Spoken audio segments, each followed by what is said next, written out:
You know what haunts people more than the things they did? The things they didn't do. The calls they didn't answer. The conversations they postponed. I'll do it tomorrow, that never came. And I need to tell you something that might make you uncomfortable. Most of us are walking around, right now, ignoring someone who won't be here next year. We just don't know it yet. I'm going to share a story with you today that I've carried for over 15 years. It came from a young man named Daniel who walked into my office on a Tuesday afternoon in September. He was 28 years old, successful by most measures, and completely hollowed out from the inside. He sat down, stared at his hands, and said 5 words that I'll never forget. I killed her with silence. Now, Daniel didn't literally kill anyone, but he believed he did. And before you judge him, before you think you could never be in his position, I want you to ask yourself something honest. When was the last time you let a call from your mother go to voicemail because you were busy? When did you last cut a conversation short because you had somewhere more important to be? Yeah, that's what I thought. Let me take you back to where it started for Daniel, because it always starts somewhere small. It always starts with something that seems reasonable at the time. Daniel's mother called him every Sunday evening, like clockwork, 6:30. Right after she finished her dinner, she'd dial his number. And for years he answered. They'd talk about her garden, about his work, about the neighbor's new dog, about whether he was eating enough vegetables. You know, the kind of conversations that feel mundane when you're having them. The kind you think you'll have forever. But something shifted about 8 months before he came to see me. Daniel had gotten a promotion at his tech company. More responsibility, more travel, more pressure. And his Sundays started filling up. Dinner with colleagues, catching up on work emails, preparing presentations. The rhythm of his life accelerated, and his mother's calls started feeling like an interruption. He told me this part with his eyes fixed on the carpet. I started letting it ring, he said. Just once or twice at first. I'd text her later. Sorry, Mom, crazy day, call you tomorrow. And she'd text back with a heart emoji. Always a heart emoji. Here's what happens in our brains when we start creating distance from someone. We don't do it all at once. We do it incrementally. We rationalize each small step. One missed call becomes a pattern, becomes a new normal. And because the person on the other end usually accepts it, usually adapts, we tell ourselves it's fine. They understand. They're not going anywhere. Daniel's mother understood. She stopped calling on Sundays and started texting first. Are you free to talk? And sometimes he was, but often he wasn't. And the gaps between their conversations stretched from days to weeks. The thing is, Daniel said to me, I wasn't angry at her. I wasn't avoiding her because of some big fight or childhood trauma. I loved my mom. I just had other things to do, more urgent things. And she was always going to be there, you know. I genuinely believed that. There was one particular week in March. His mother had called on Monday evening. He was in a meeting. Tuesday morning, she called again. He was at the gym. Wednesday, she sent a text. Sweetheart, I'd love to hear your voice. Call when you can. He read it between emails and thought, tonight. I'll call her tonight. But that night, his friends invited him to a new restaurant opening. Thursday, she called twice.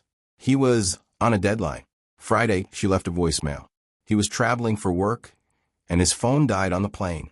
By Saturday, he noticed a string of missed calls and felt a pang of guilt. Tomorrow, he thought. I'll call her tomorrow and really talk. Give her a proper hour. Have you ever done that? Convinced yourself that making someone wait a little longer is fine because you're planning to give them something better later? Tell me in the comments, because I think most of us live our lives this way without even realizing it. Sunday came. Daniel slept in, went for a run, met up with friends for brunch. His phone sat on the counter, silent. His mother didn't call that day, and something in him registered it, a small, barely conscious awareness that the pattern had broken. But he was relieved more than concerned. She's probably busy, he thought. Or maybe she's finally accepting that I'm an adult with my own life. Monday morning, his phone rang at 6 a.m. It was his father. And the moment Daniel heard his father's voice cracked, unfamiliar, wrong, he knew. Before the words came, he knew. His mother had had a stroke on Sunday afternoon. She'd been working in her garden, the one she always told him about, the one with the roses she'd named after her children. She collapsed near the tomato plants. A neighbor found her 3 hours later. By the time they got her to the hospital, the damage was catastrophic. She lived for 18 hours. She never woke up. Daniel made it to the hospital 20 minutes before she died. He held her hand. She didn't squeeze back. He talked to her. She didn't respond. He said all the things he'd been meaning to say, all the catch-up from the week of ignored calls. But there was no one home behind her eyes anymore. Just a body, breathing artificially, shutting down system by system. When it was over, when they turned off the machines, Daniel walked out into the parking lot and threw up behind a dumpster. And then he sat on the curb for 2 hours, scrolling through his call log. 7 missed calls, 1 voicemail he'd never listened to, and a dozen text messages that all said some version of the same thing. I love you. Call me when you can. He never did. Daniel came to therapy 3 weeks after the funeral. He wasn't sleeping. He wasn't eating. He'd taken a leave from work, and he was trapped in a loop that I see in grief all the time. But his version had a particular cruelty to it. He was replaying the week, over and over. Monday's missed call. Tuesday's ignored text. Wednesday's silent promise to call later. Each moment of choice. Each moment of choosing something else. I keep thinking, he said during our second session, that she knew that she was calling because she felt something wrong, like mothers do, like they have that intuition. And I ignored it. I ignored her. Here's what you need to understand about guilt and grief. It's the mind's desperate attempt to find control in a situation where we had none. Because if Daniel could have prevented his mother's death by answering the phone, then he had power. And power, even the power to have failed, feels better than randomness, better than the truth that sometimes people just die, and there's nothing you could have done, and the universe doesn't send warnings. But I also understood something else about Daniel's guilt, something more complicated. His mother's calls that week probably weren't prescient. She probably wasn't sensing her own death. She was likely just doing what she always did, reaching out to her son, because she loved him and wanted to hear his voice. And that in some ways made it worse. Because Daniel wasn't ignoring crisis. He was ignoring ordinary love. The kind that shows up every day, unspectacular and patient, and assumes it has time. We spent weeks in that office, unpacking the layers. Daniel had this need to make his mother's death mean something, to turn it into a lesson he'd failed to learn. She was trying to tell me something, he'd insist, about priorities, about what matters. Or, I'd say gently, she just wanted to talk to you, like she did every week, and you were busy, like people are, and then something happened that no one predicted, and now you're here. The hardest part wasn't helping Daniel forgive himself for missing the calls.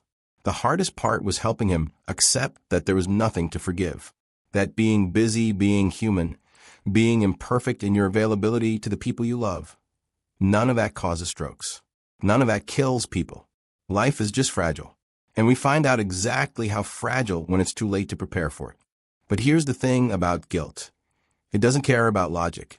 Daniel's rational mind understood that he didn't cause his mother's death, but his emotional mind was stuck in a different story, one where love equals constant availability, and any failure of attention equals abandonment.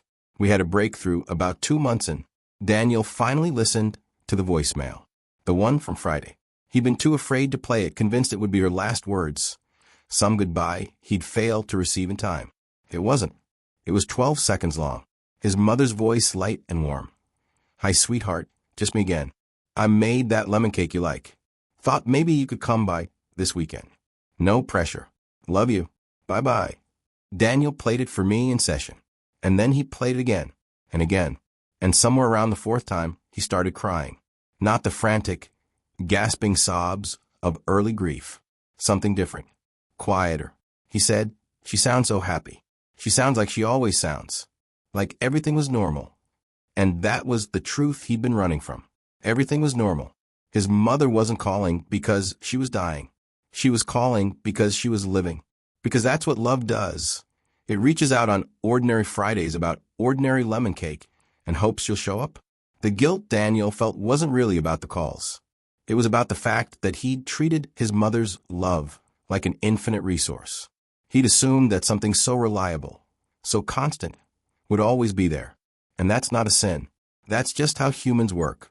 We take for granted the things that don't threaten to leave. Have you ever taken someone for granted and then lost them? You don't have to tell me who, but think about it for a second. Because I think we've all been Daniel. Maybe not in the exact same way, but in the way that matters. We've all looked at love and thought, later. I'll appreciate this later. Daniel and I worked together for about 8 months. And I want to be clear, he didn't leave my office healed. That's not how grief works.